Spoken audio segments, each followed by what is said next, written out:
Hey everyone, Coach Mo here, ready for a different type of version of our Coach Mo Live. I am here with a friend of mine. She and I met in another mastermind of coaches, Jenn with Sober Sis. How are you today? I'm doing great, Mo. Good to see Good. you. Likewise. Don't get nervous, folks, if I said Sober Sis and you're like, oh, is this going to be it? I am going to talk with Jenn about a topic that is so current and so important. And she has been doing this for a long time. So her perspective on things is going to be just blow your socks off. And the conversation we're about to have today is going to be authentic, it's going to be real, and it's going to be real helpful. It's going to be really about empowering because both Jenn and I are in the space of empowering women. And each one of us is helping women navigate age old, centuries old BS of things that we've been buying into. So sit tight, pull yourself up with a cup of green tea or your glass of sparkling water, and lean in to what Jenn and I are going to talk about. You're going to feel like you're at the kitchen table with two friends, just sort of talking about really important, deep, cool stuff. And with that being said, if you're new to my stuff, I am Coach Mo Fall, and I help empower professional women to up level their careers by helping them get into their real power. And that is the power of your soul. That is the power that women need to navigate careers and success, and their entire life gets better. Been doing it for almost 10 years. We've had over 2,000 women up leveling their career through their soul. And it doesn't mean you need to change from being an accountant or an engineer. We'll help you connect those dots for how your deep self is indeed wired into your success and your profession. Jenn, now that I said my thing, tell us about you. That's awesome, Mo. I love it. You and I are so aligned in so many Yeah. ways. Like you said, just empowering women to be the best version of themselves Mm-hmm. and really eliminate, dial down, turn down the things that are noisy in the way or untrue. And Yes. so I think you and I are both true tellers Mm-hmm. and wanna bring it straight. And I love that and just bring Yeah. it out. So I think Yeah. that's awesome. Yeah. Yeah. How did you get into your sober cis journey and the passion? Give us a little backstory on how you came into your empowerment. Yes. Yes. Well, to make a long story short, here's kind of the smaller, the shorter version, I should say. Mm-hmm. Um, I was a little bit later in life drinker. I didn't really start drinking until my 30s when I was already a married stay-at-home mom, started going into the workforce again and found myself at networking events. And the kind of the my mindset and the rules and all the way that alcohol kind of applied to me or hit me in my younger days flew out the window. And in my 30s, I was like, oh, this is wine o'clock. Yeah, this is how you network at social events. This is now how you take the edge off. This is how you unwind. In college and in my younger days, it was all about like party and kind of lose control. In my 30s, it was more refined and a little bit more glamorous with the drinking. Mm-hmm. And I bought in hook, line, sinker to this whole mommy juice, wine o'clock culture that was just really starting to kick it up. This is just to date myself. It's about 20 years ago. Um, and really the culture was starting to change with the memes and the t-shirts that say rose all day and it Mm-hmm. being kind of fun and funny. Mm-hmm. And that was kind of me throughout my 30s, just navigating this world of drinking becoming something that was really small in my life to almost non-existent to being much bigger and much more a part of all of my activities, whether Mm-hmm. that be book club with my friends, date night with my husband, cooking in the kitchen. I didn't even need a reason. Yeah. And that's what I started to notice. And so by the time I hit 40, my kiddos, the little ones, had grown into teenagers. And life was turning up the heat for sure. It was getting a little bit more Yeah. stressful, a Mm-hmm. little bit more anxiety, a little bit more of that kind of angst, and Out sometimes of even just control. Shall we say out of control a little bit more? indeed, Yeah. Indeed, we can say out of control because it felt like I was out of control. And mind you, I was in a lot of ways. When you're raising teenagers, Teenagers you will are definitely somewhat have out of that effect. control. Absolutely. And so really age 40 to 45 for me was my oldest 13 to 18. So it was like that brick of time, that Hmm. part of my life. Um, just had a lot of uncertainty, a lot of excitement Hmm. too, and cue up drinking, cue up the alcohol because it felt like whether I was celebrating something, trying to enhance something, or take that edge off or dial down the anxiety. Drinking just became a part of my coping mechanism for life, Yeah. and I really got in the rut, got in the habit. So, um, she graduated high school. We made it that far. In fact, she's awesome. She's in her 20s now. We have a great relationship. Yeah. But as she was transitioning from high school student to college student to now adult, I thought, well, guess what? I can change too. I don't have to stay in the role in my mind that I've been in. I've been kind of playing small in my own life. Alcohol's gotten too big. I've gotten too small, Mm. and I really wanted to change that. So I set out to embark on a journey, Mo. It was quite a journey that led me to the passion that I have Was now. was there a moment, Jen, that you got smacked on the head with what's going on here? Was it dramatic or was it subtle? That is such a great question. And for me, it was actually very subtle. It had been building and accruing. So I had no big rock bottom. I Mm. had no external loss or, trouble. In fact, my drinking kind of looked like everybody else's. Like, Yeah. let's meet for girls' night. Let's meet for drinks. Let's go Yeah. out. Yeah. Let's cook in our kitchen with a bottle of wine open. It Hmm. looked like everybody else's as far as external, but internal, the war was raging. And for Hmm. me, my big moment was so subtle, it came at the kitchen sink. It did. I was on my third glass of wine at about 8 p.m. after opening the bottle at 5 p.m. because 5 o'clock, wine o'clock. And I'd Hmm. said, I'm just going to have one glass tonight. I'm just going to have a glass. And then, of course, we know what happens. You open the bottle, you pour the glass. It was enjoyable, delightful. Got my 4, 5, 6 ounces pour. That's cute. I'm a Texan, so everything's bigger. And then, I poured the second glass because, why not? People are running late, or maybe I'm going to have it with my meal. And before I know it, I'm on the third glass. I'm cleaning the dishes. I'm at the kitchen sink. I'm looking at the bottle. It's got 1/4 left. And Hmm. I'm thinking, I'm definitely going to polish that off because how embarrassing that I drank more than I meant to. Embarrassing to who? Myself, Yeah. my own self. Yeah. And that's when I was like, oh my gosh, it's 8:15 on a school night and I'm on my third glass of wine. Hmm. How in the heck did I get here? Yeah. This is not me. This Hmm. is not who I really want to be. I'm not showing up in my life wholehearted. I'm divided. I've got a divided mind, Yeah. super healthy, mindful by day, Hmm. checking out at night. Yeah. And this duality, this duplicity was killing me inside. I hated it. How do we stay in that loop? Describe, I know, and thank you for sharing. And I mean, your story is, so many women's stories. I'll talk a little bit about mine in a minute. How do we stay in that loop though? What keeps us there? Yeah. And I do. I call it the detox to retox loop, because we're doing all these healthy things by day and then we just kind of undo it in the evening. And really, the first thing I would say is a lot of what keeps us there is the fact that, first off, just the substance of alcohol, and you can apply this to other things as well.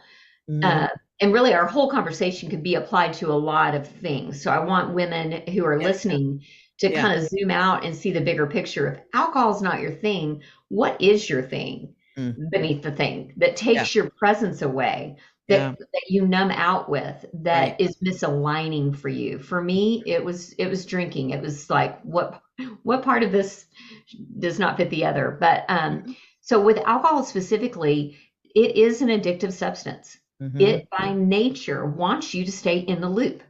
It creates a thirst for itself. The Mm. craving cycle is Mm. so real, and I didn't understand it at all. I thought it was all about just more willpower on my part, just deprivation mindset. If you want to get any results, just no pain no gain. And Mhm. what I was doing was trying to avoid the craving cycle because I didn't know how to handle it. And so that's a lot of what keeps people stuck, is that right there. And then I would also say fear of Mm, being left out, fear of missing out. We live in such an alcohol centric society mm. that if you kind of pull out of that drinking loop, what does that mean on a Friday night? What Yeah. does that look like? And Hmm. that can be scary. And we can also be afraid of failure or defeat. If you've tried to change any kind of habit that doesn't align with you and you run into defeat or failure, it's really easy to think, well, maybe I can't do it. Maybe I just need to do better at managing it. Yeah.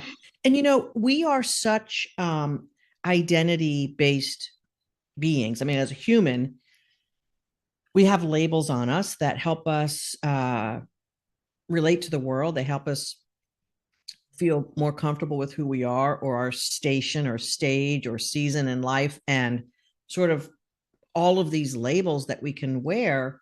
I know in speaking with you previously, it's like exercise in the morning and I'm good and I'm healthy. And then like everything else is sort of like, okay, because I'm doing the health thing. And I can recognize that in a lot of different areas of my life and my stages of life and seasons of life. Um, I've I've contemplated not drinking alcohol because I lost productivity in the evenings and the next morning or that day. I wouldn't totally feel top of game. Even if I did exercise, I would just not feel like I wanted to feel. Now, with that being said, check it off to getting a little bit older, check it off to stress. Um, but I think some of the things that you're talking about is it's a normalized situation. And we're not talking about the ravages of alcoholism. We're talking about social drinking. Right. We're talking about, and of course, there's always grades and segments of every problem in life. And what we're talking about is, from knowing you, you were in a loop that was not consistent with how you wanted to feel in life and be in life. And all of a sudden, seeing that bottle not fully drank at night, you were like, this is who I've become. Totally. It clashed with some higher self inside of you. And all of a sudden, it's like, maybe there's another way. Right. And because I didn't know that there was a drinking spectrum, I'd Mm, never heard of words before like sober curious mm, or gray area drinking. I'd only heard of yeah, alcoholism, right. And you didn't have kind of that. end It's of the like, line. And I thought, I'm well, not, I'm not that, so I don't have to that's stop. not me. I can quit anytime I want. I can Right, go days without drinking. Again, I'm using a little bit of willpower, but I can physically do it. I'm not right, physically addicted. right. And I think that was another thing that did keep me stuck was the comparison. Because anytime I compared my drinking to someone else's, I could always look around and find somebody who was drinking more or had a bigger And go like problem. this. You're not, Then you're I not would qualify right. myself You're as doing the you're good. not that bad. Yeah, Or I would look around and go, maybe I am drinking the most at the book club, but I'm still not having any negative consequences. And actually, it can keep us asking the wrong question, which is it bad enough? right, Instead of asking the right question, is it good enough? right. And you know what? I want to draw a parallel because, as you know, and as you said at the beginning of our discussion today as well, we're both helping women find a new empowerment journey.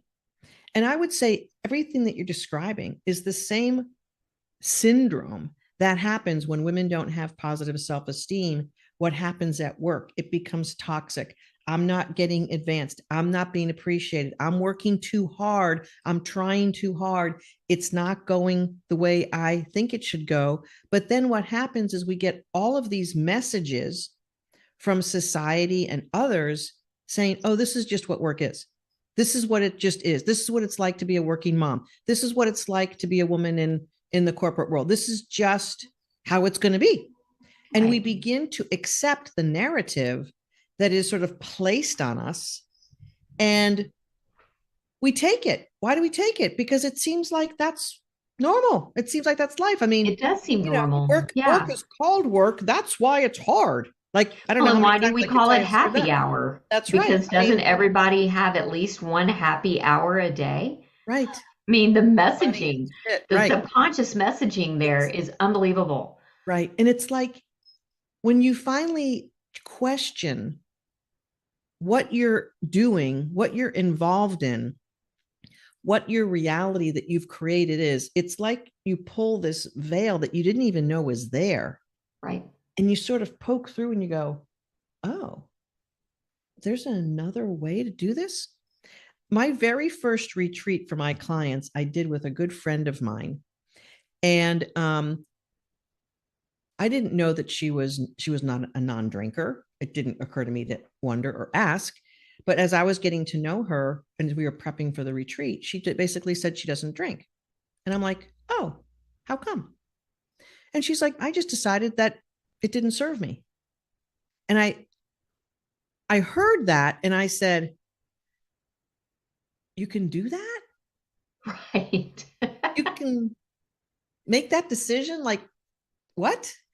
And it's, I think, just like any other sort of alternative universe. So many women I work with, I introduce them to meditation. I introduce them to calming their nervous system down.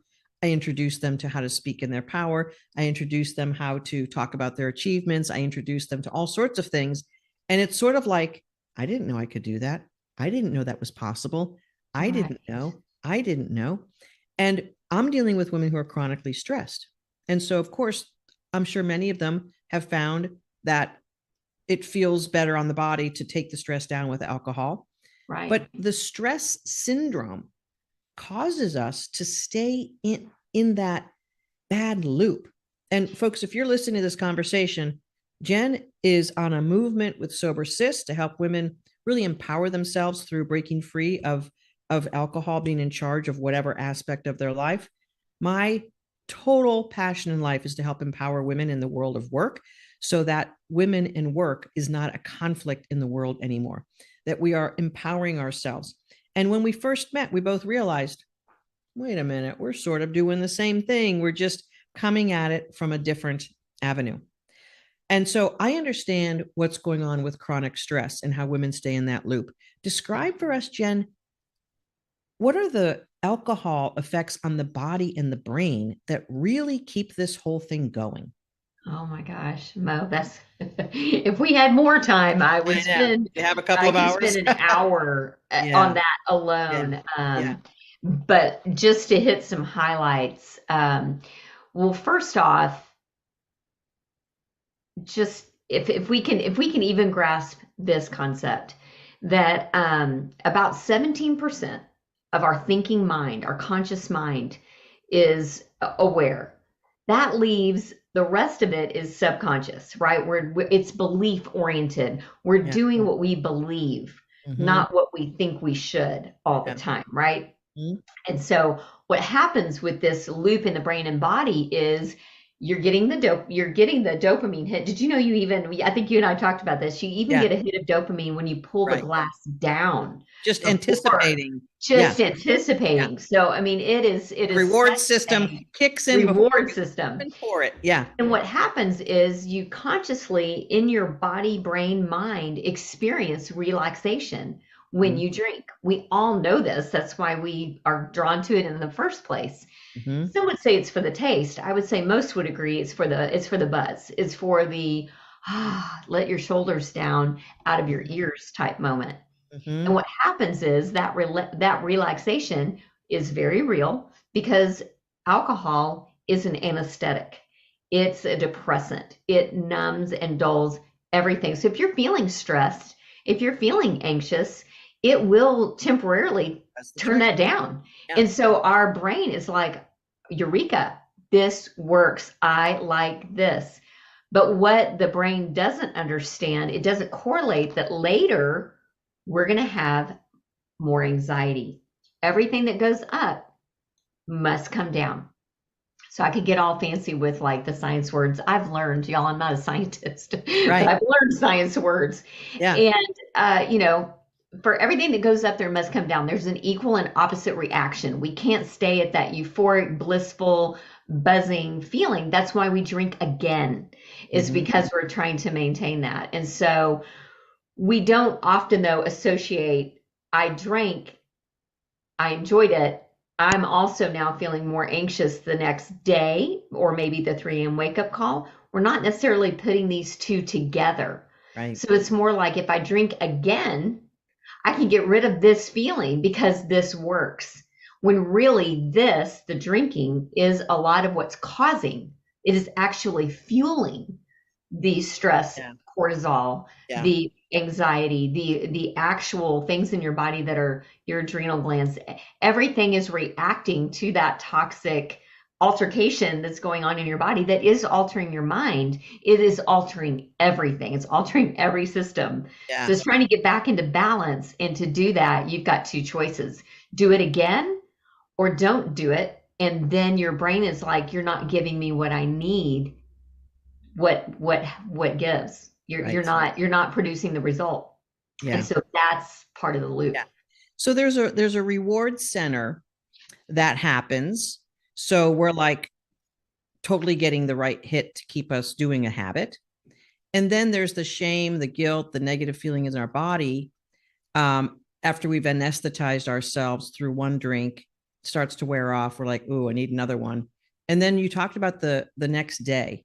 I won't necessarily say like it even doesn't have to be just the morning, but the next day. Right. Just sort of thinking through, why did I have that third glass? What was I doing? How come I did that? How come I like we like question the whole damn thing? Again, even if we're not identifying that we have a drinking problem, the toxicity in our Even body, one drink yeah, has an it effect on our yeah, bodies. It it doesn't have to causes our mean body to have addiction. You this can, yeah, poisonous thing going on. Like right. if we ate bad food that night. And I think this has, as you said earlier, has become so normalized through centuries. It's not just our generation. Oh, right, It's millennia. I mean, for God's sake, I was raised Catholic. What's the one of the right, sacraments is you're drinking wine. Like God created this. It can't be wrong. Like right. all You're of right. these messages, both subtle and direct, reminding us that there must be something good about this. And so you began on this journey of saying, I don't want to feel this way anymore. Right. What happened? What changes did you notice in you? And then I'd love you to give us an example of one of your clients. Like when you do this for yourself, it's one thing, but then when you can help others do it, there's a whole nother level of, I know in what I've done with my clients, I'm sure you feel the Right. same way. Just that satisfaction of helping someone else free themselves from the prison. Tell us a little bit about what you experienced and how you learned, and just dive into all that piece of your journey. Yeah. So I'll take you back to April 2017. And that was me at the crossroads. That was me going, okay, I don't know if I'm going to never drink again or this be a forever thing. That seemed a little extreme for someone who Yeah. didn't feel extreme on the drinking spectrum. That was a little out there. But I was all for taking a break, but trying to learn instead of just quit for that amount of time. I'd already done that. And Mm-hmm. that hadn't gotten me anywhere. I didn't learn anything. I was just not doing something. And so I really wanted to learn. So I would say that was probably the biggest thing for me, was starting to learn the science, breaking down the habit loop, the cravings, the actual substance of alcohol. Like I brought it in closer instead of just trying to ignore it Mm. or just trying to deny it or suppress that I wanted it. I was like, absolutely, I want it, but I don't. Okay, Yeah. now I've got that Yeah. mental tug of war. I'm going to go with the what if I don't tonight? What can I learn about myself? So I Mm-hmm. just started practicing, Mo, to tell you the truth. I just started Mm-hmm. practicing replacing the habit with literally switching my schedule around, not going to the grocery store close to 1 o'clock. It's kind of like don't go in the grocery store when you're hungry. Hungry? Well, Yeah. don't go by the wine aisle when it's close to that time. Yeah. Like I started being proactive and learning so many great people in this space that have led the way even before I got in there. And I'm a little bit of an OG, but there were definitely men and women before me that were really just starting to talk about it and normalize the conversation. Yeah. I'd never talked about my drinking out loud for fear of shame, labels, being misunderstood, judged. Or Um, making other people wrong. Sometimes exactly. we just do something that's a little bit different than the norm, and all of a sudden, other people feel like we're judging them because we're not participating in Exactly. And something. my husband drinks, most of my friends drink. I mean, Yeah. for me to make a departure from that Yeah. wasn't really about anybody else. It Yeah. was really more about my own journey. And you're exactly right. I know you and I've talked about that when you've shared a little bit about your story, is you don't want to disrupt, if you will, what has been created as a norm, but it is disruptive when someone changes. It Yeah. is. It's Yep. disruptive and it could be in a really positive way. Right. But so really all of 2017, that's what I did. I totally disrupted my own life Mhm. in a positive way by trying to practice living in more presence and going. I have a choice. I always have a choice. I'm not working a 12-step program. Again, nothing wrong with that. Big fan of whatever path you need to take. Right. But I choose today to not drink. Why is that? And I had to go into why. What do I want more than I Uh-huh. want that 20-minute buzz that I'm going to end up chasing all night long? What do I want more? And I started focusing on that and applying practical tools. So, yes, after a year of doing that myself, I was like, whoa, I'd made it through the holidays and the anniversaries and the birthdays and the travel.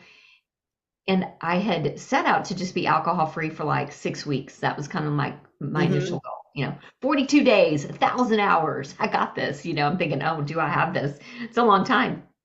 And after that, I kind of bumped it to 100 days.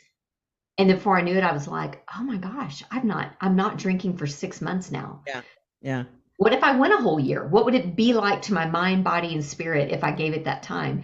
And Yeah. at about that year mark, I was like, I'm done. I'm Yeah. done. It has no value to me anymore. Yeah. Alcohol is now shrunk down that I Uh-huh. can drink what I want when I want. I can drink it if I want to. It's right there. It's all around me. It's not going to, one drink, quote, isn't going to kill me. That's debatable nowadays, right? But seriously, I have the choice. I think that was important to me, that I always felt like I had the power to Yeah. choose. Yeah. It's What, always what important. what were the big wins that you really had though in claiming an alcohol-free life body? What were the big wins you had for that For specifically? me, just the presence of being in my own life 24/7, not like on off. Like Mhm. Jen's here. Okay, Jen's kind of not here. Mhm. Mom's here. Mom's kind of not here. As a wife, am I really paying attention or am I just kind of coasting through? It really brought a sense of presence. And I Mhm. would say for me, another huge one was just repairing the relationship I had with myself. I Ah. honestly think it's the most important relationship we have on this earth, is the one we have with ourselves. And the self talk I was giving myself when I was stuck in my isolation, which we can talk all day about how isolation really is fueling a lot of that behavior when really connection is the key. Uh-huh. When I was alone, um, I was really down on myself. And so repairing that relationship with me, rebuilding trust, and that what I say I'm going to do with myself was Yeah. huge. Because that is one of the fractures that happens when we're like, Yeah. oh, you know what? I don't want to feel that way. I'm not going to drink. And the next day we do, and the next day, and the next day, or we just feel, It's like oh, everyone abandoning else. ourself. Yeah. It's like, Right. how many times did I abandon myself? Yeah. Yeah. I was going to be my wing woman and myself, and Mhm. I let myself down because I couldn't do Right. it. What are you hearing from your clients who take on a sober journey? What's been the satisfaction that you see in what they've gained in their lives? Oh my gosh, Mo, it is so exciting. Our sisterhood of women, which is um, large, a lot of women have taken on this 21-day reset challenge, which is kind of where I start women. Huh? Just again, break it down Mhm. into just challenging yourself. I call it a challenge for a reason, and hitting the reset button. Mhm. So to date, almost 34,000 women have gone through that Wow. 21-day reset challenge, which is an incredible number of women. But yet, if you think about it, it's a drop in the bucket compared to the Right. millions Yeah. of women out there that could benefit from looking at their drinking in a different way. Yeah.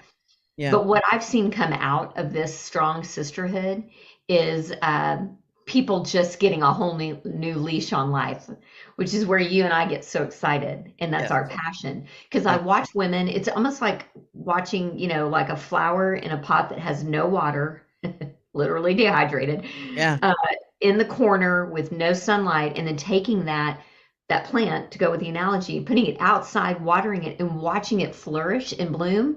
So now women are coming out of this sober curious journey into real sober minded living, and they're writing books, they're starting businesses.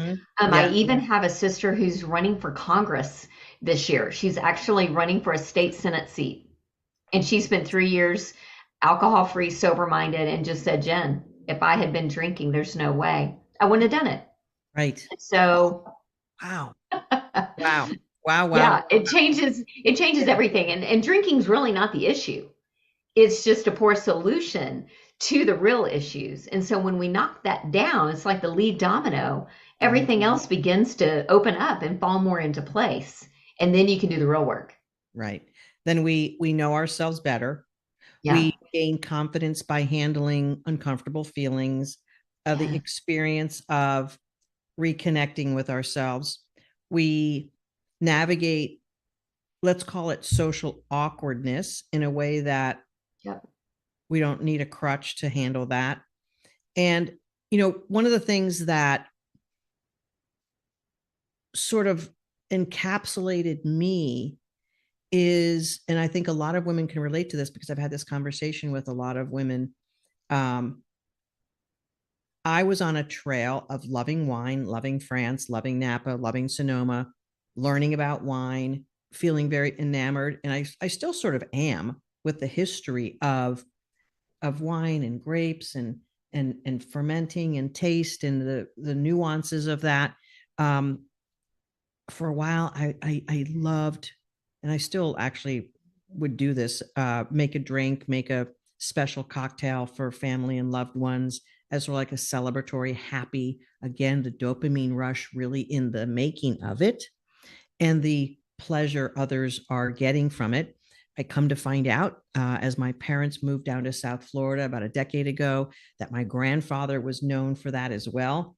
I didn't know that because I wasn't old enough to really understand that he liked to make drinks. He had special drinks. He loved to invite people over, kind of make them happy about coming together. And I realized that there was like this lineage. Do I have people in my family who have drank too much? Yes, but I don't really have like rock bottom alcoholic Like lineage. a cautionary tale where it's No, like, whoa, no. uncle, Although whoever. although I'm from Irish heritage, we have had, like, hundreds of years ago, family members who had sort of untimely deaths because it seems like they drank too much. But that's not, it hasn't been something that was in our dialogue or conversation. Like, no one in my family had trouble because they drank too much. It was not And ever same here, red ironically. light, Yes. like, oh my God, Same I want to here. stay with alcohol because Uncle Right. Danny, Right. whatever. And I know a lot of people have that experience Yes. in their lives. And I think that on one hand, it's so funny that there's so many problems with people who have abused or overused alcohol. Um, I have a cousin who was killed by a drunk driver. Mm.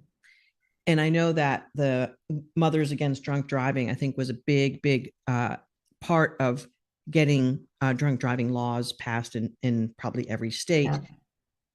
And yet there's so much normal behavior around celebrations and alcohol. It's it's hard to it's hard to escape the the normalcy of it. And I know that in so many ways, smoking was like this. And you look at an old movie from the 40s or 50s and everyone's smoking, and now it's like, don't come near me if you even had a cigarette an hour ago, 'cause I Right. don't like the smell. Secondhand smoke. Right, Step right. back. And I think that perhaps, we might get smart enough that knowing what the poison is that this does to our body, and sort of the dysfunctional uh, adaptability that we're taking on, is no longer working for Right. your 34,000 people. I know that there's a lot of non-alcoholic products out there now, etc. Like there's a gentle awakening, Oh yeah. not just as an alcoholic thing, which happened with AA. What was that, in the 30s, maybe, Right. that the Right. AA thing began to have some legs. So that's been almost 100 years, perhaps. Right. But now there's sort of this. I didn't hit rock bottom. I didn't lose my job. I didn't lose a relationship. I didn't punch anyone, but I'm not Right. liking the feeling of this poison. And that's been my most recent journey, is just I just don't want to feel the way I do when I have alcohol in my body. My body just has gotten, over time, not really good at clearing it out, and I Yeah. don't want to feel that way anymore. I mean, I just don't want to feel that way. It's like Right. betrayed me on one hand, you know. And I know Right. one of the books that we talked about, Craig Beck wrote, "Alcohol Lied to Me." Yes. And there's, of course, numerous books out there, and you and I have spoken about them. When you were to think about sort of the I don't know, the positive impact in your life, what types of things do you think you have really gained as a human being, as a mother, as a wife, whomever, whatever part of that aspect? What's been the real gains for you in living clear headed and clear Yeah. bodied? Clear mind. I gotta say the clarity, the clarity 24/7 instead Yeah. of like, ooh, it's a little fuzzy there. Nope, it's Mhm. clear. Yeah. Um, and I can feel the feels now. So when I'm angry, Mm. I Hmm. feel angry. When Yeah. I'm sad, I feel sad. When Yeah. I'm happy, I really get to feel happy, joy. I Mm. get to feel it all. And I feel like when I was drinking, Brene Brown has famously quoted, "You can't selectively numb." She's about 25 years on her sobriety journey. And, she says that you can't selectively numb. And so that's one of my favorite things Yeah. is it's just the thread that runs throughout my life is the same. I'm Yeah. still me. I'm never Yeah. ejecting out of my own life, not even for a minute. Now I Hmm. know how to relax where I'm Hmm. not on all the time. But I love that. I love that. And we talked about presence. Hmm. But just practically speaking, the energy, the confidence, the resilience, Yeah. all of my relationships are better, all of them. Did you Even with did my you lose drinking any? friends, when we go I was out, going to it's say, all better. did you lose any friends along the way? I would say, I wouldn't say necessarily lost, but I would say more faded. Uh, okay. It just kind of faded Uh-huh.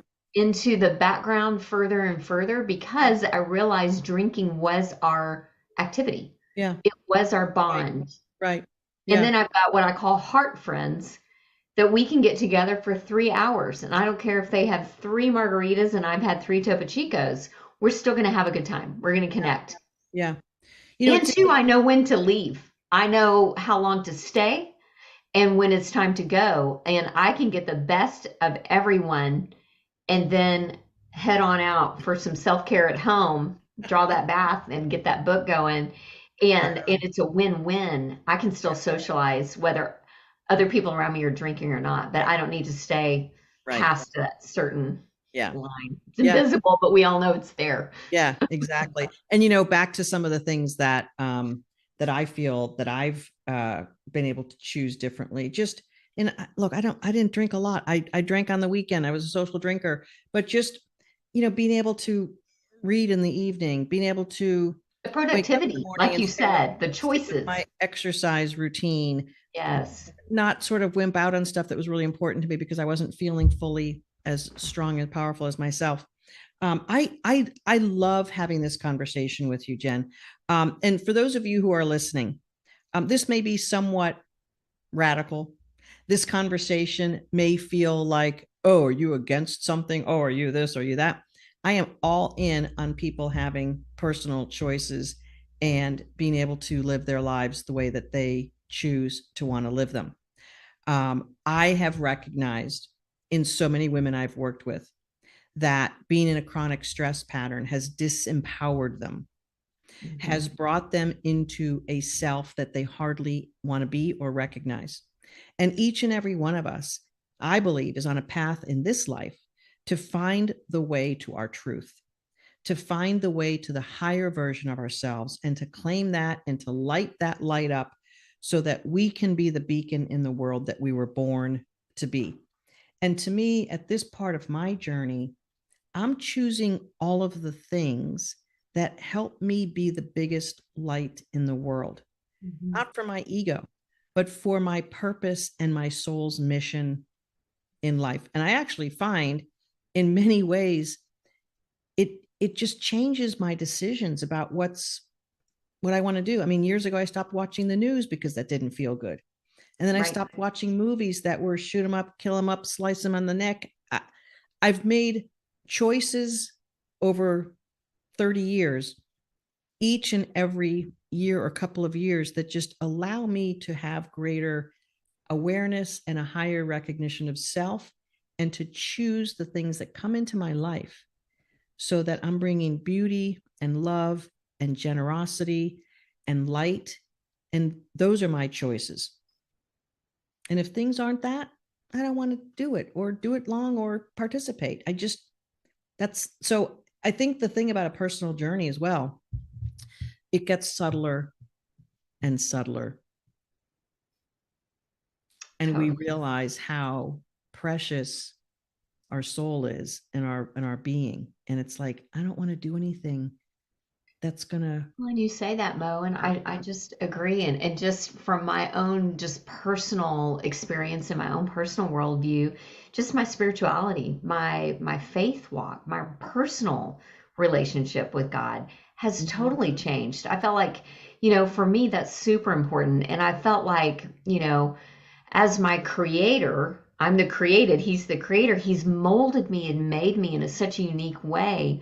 Why would I want to dull, like you said, why would I want to dull the spark and the light that he's put inside, that has a mission and a message and a special purpose on this earth? And it's not just kind of getting lost in the status quo of just kind of living life, up to a certain average where it's like, well, I'm not getting in trouble, so I guess it's good enough, like what? So I love that. And it's just brought a realness to my faith walk, because I got to partner with God in changing this area of my life instead of just trying to do it myself. And that feels stronger, actually. Yeah. And isn't that a cool thing when we have enough capacity as a human to invite our divine in, not as a like sometimes visitor, but as an all-time, every time, everyday presence. Yes. And not dilute that and not compete with that. I think that's what alcohol was doing. It was competing for that role as importance in my life. It was bringing direct competition to where I sourced my comfort, my strength, and my power. And now without that distraction, it's like, well, I know where I get that now. There's no question. Yeah. And I'm not outsourcing that to what's in my glass. Yeah. Wow. Powerful conversation, as you and I have had this conversation personally so many times. Yes, it will be ongoing for you and I. The reason why we've wanted to do this was because we keep getting into these conversations that we love being in the zone of really recognizing and capturing what it feels like to make empowering choices. And this has been a lovely conversation. Folks, probably ladies, if you're listening to this and this resonates, Jenn, how can they jump into one of your 21-day challenges? Yeah, so I do offer those at the first of every month. So if you're hearing this mid-month, hey, guess what? You can still sign up. I'm sure Mo will have the links all around this video, but you can also follow me on Instagram. I'm pretty active over there on the old gram and doing a lot of lives and videos and just, again, encouragement. Even if you just want to take a night off, a weekend off, I've got some tools. If you just go to sobersis.com, I've got a free guide for literally strategies to help you with wine o'clock tonight. Even if your goal is just to drink less, I just invite you into the conversation. So you can look at it. But yeah, that 21-day reset challenge is a great place to start. 21 days. I can literally, if you'll work with me on that, I can change the way you look at alcohol. And then you decide what you want to do with it. Yeah. Great. I have really appreciated this conversation. Thanks for joining me. Folks, look, we make choices in life and our life is short. it is meant to be lived to our fullest, to our highest version of ourselves. Think about some choices that might help you out. Think about some ways to alternatively look at life and who you can be and what life can be about, and challenge yourself a little bit. Jenn, it's been a pleasure. I look forward to seeing you and talking with you again. Folks, So this is awesome. Coach Mo Fall. I am at mofall.com if you'd like to learn about my insider secrets on changing your career. That is mofall.com/training for some free training. And we've helped thousands of women navigate their careers. But you know what, Jenn? This is one of those things that might be the next layer and might be the next level of empowerment. I know it is for so many women in the 37,000 that you've impacted. Thanks again, really, for this wonderful conversation. Loved it. Thanks for having me, y'all. Yeah.